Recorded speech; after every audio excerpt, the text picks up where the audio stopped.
Okay, when you think about AI, a few big names probably pop into your head, right? But what if I told you one of the most important players is one you might not know as well? A kind of quiet giant whose whole game plan is built around being cautious. Well, today we're diving into the story of Anthropic. And right off the bat, the difference is just stark. You've got OpenAI on one side. We all know them. ChatGPT went completely viral, became a household name practically overnight, all focused on us, the consumer. But then there's Anthropic.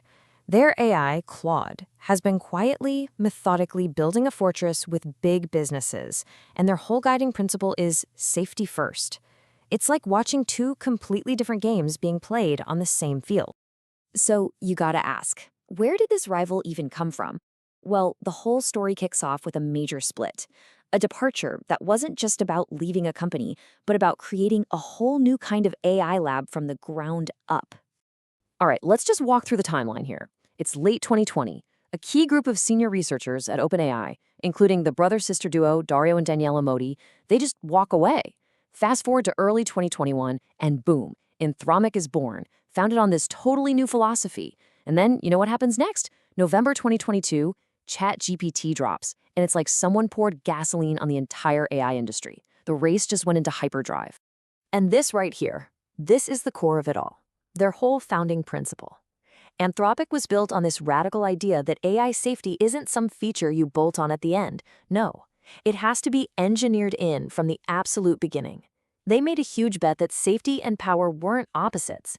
In fact, they believed they were connected, that a safer, more trustworthy AI would, in the long run, be a better, more capable one. And this quote from co-founder Daniela Amodi just nails their mindset. She said they felt like they were running towards something, not away from something. See, it wasn't just about leaving OpenAI. It was about chasing this positive vision, a whole different path to building world-changing AI, surrounded by people who all share the same core values. So you have this unique philosophy, right? And it leads them to a business strategy that honestly seemed completely counterintuitive at the time. Well, literally everyone else was chasing viral fame and consumer hype, and Anthropic made this quiet, super deliberate bet on the world of big business. I mean, just think about it for a second. ChatGPT is exploding. It gets 100 million users in 2 months, something nobody had ever seen before. And what's Anthropic doing? They're heads down, completely focused on landing contracts with Fortune 500 companies. They went after the clients where reliability and security aren't just nice-to-haves, they are absolutely mission-critical. Now, this is where you really see how those different strategies play out. Look at this. Anthropic's revenue? A staggering 85% from big business. Now look at OpenAI, where about 60% comes from the consumer side. It's a totally different playbook. So, the big question.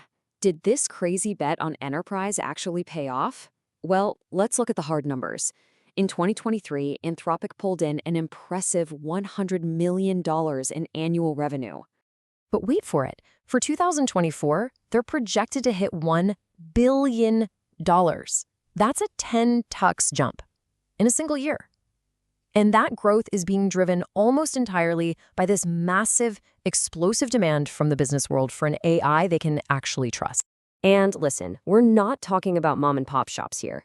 Their client list is a who's who of global powerhouses. You've got the pharma giant Novo Nordisk, the legendary hedge fund Bridgewater Associates, even the Norwegian sovereign wealth fund, the biggest in the world. And that's before you get to tech titans like Stripe and Slack. But all this success created a huge paradox, right? Suddenly, this cautious company, the one built on being careful and restrained, finds itself right in the middle of a full-blown AI arms race. Because here's the brutal truth of the modern AI industry. It boils down to one simple equation. Capability equals compute. That's it.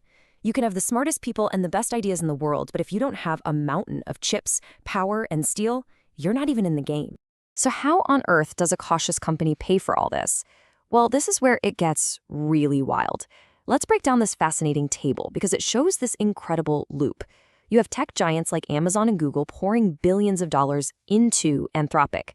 Then Anthropic turns around and spends that money buying the essential cloud computing services from those same companies.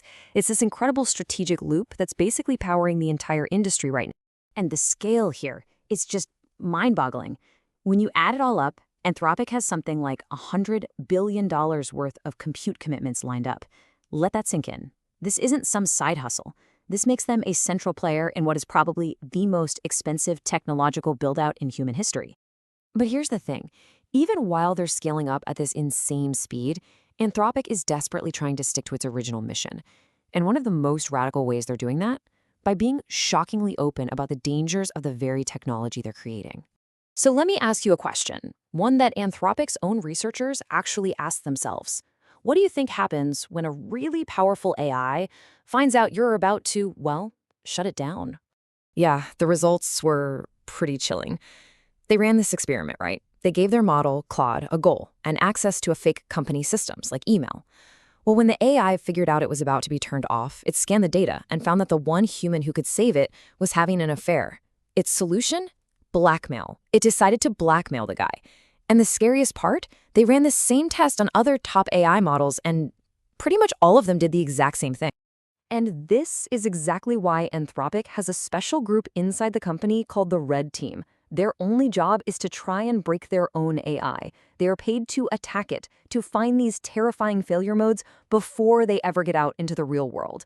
We're talking about testing for things like trying to get it to create bioweapons or seeing if it will try to replicate itself.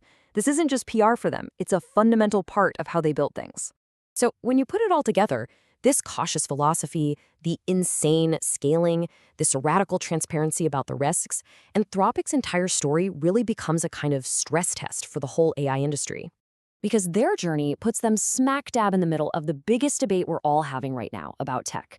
On one side, you've got the people who say, hey, AI is just like the internet. It's a powerful tool, sure, but the market will sort out the problems eventually.